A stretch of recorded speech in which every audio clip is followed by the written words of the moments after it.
consultant had come into the room. We're really, really sorry, there's been a mistake. Somebody's made an error with Theo's medicine. He's meant to be on 20 milligrams of morphine, but the infusion that's been made up is actually 10 times weaker than that. So he was on next to no pain relief, considering his chest had just been cracked. Obviously there was nothing keeping him asleep anymore. So he was in agony, he was scared, he'd ripped all these lines out and then started to crash because he'd collapsed his own lung. So we're in intensive care, pinning our own son to the bed to try and hold an oxygen mask over his face. We had to leave the room, partly because it was just traumatising and partly because they were trying to stabilise Theo again, and I'm covered in his blood.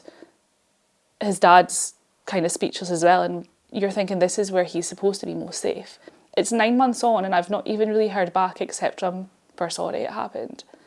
There's nothing to say, you know, we're going to do this differently, we're going to put this in place, and I've asked for updates repeatedly and I've heard nothing. They don't seem to want to acknowledge it anymore. It's awful to think that twice now we've almost not brought our little boy home, and there's nothing to convince me that we will the next time.